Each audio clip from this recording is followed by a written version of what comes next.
Halo semua, dalam kesempatan ini saya akan menjelaskan mengenai prinsip pada kontrak bisnis. Nah, namun sebelumnya perkenalkan dulu ya, saya Dimas Yudhistira Nugraha.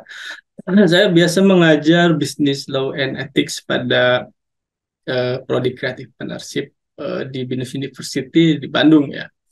Nah, apa saja sih prinsip pada kontrak bisnis itu? Ya, yaitu yang pertama adalah prinsip kontrak sebagai hukum yang mengatur. Nah, para pihak yang membuat kontrak akan terikat dan beroperasi sesuai dengan ketentuan hukum yang mengatur. Nah, sangat penting ya bagi kita memahami betul kontrak kita sendiri ya.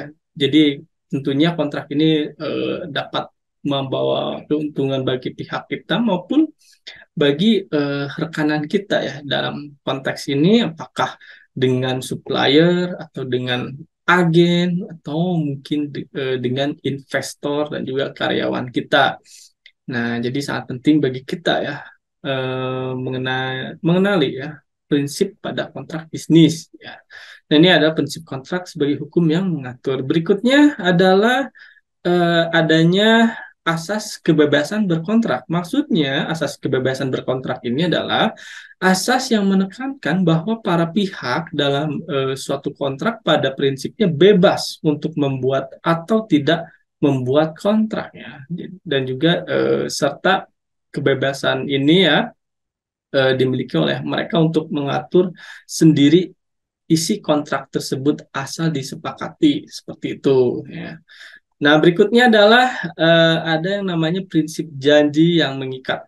Nah, pada intinya prinsip janji yang mengikat ini adalah suatu kontrak ini ya yang dibuat secara sah oleh para pihak ini akan mengikat ya. Jadi komitmen ini perlu dijaga ya. Dan ini tentunya dalam berbisnis ini kita harus ada kejelasan ya. Yang mengikatnya itu seperti apa. Nah, ini tergantung daripada kesepakatan antar pihak ya. Berikutnya adalah prinsip konsensus. Nah, prinsip konsensus ini adalah jika kontrak yang telah dibuat, kontrak itu sah dan mengikat sepenuhnya. Nah, ini maksud daripada prinsip konsensus. Berikutnya adalah asas wajib.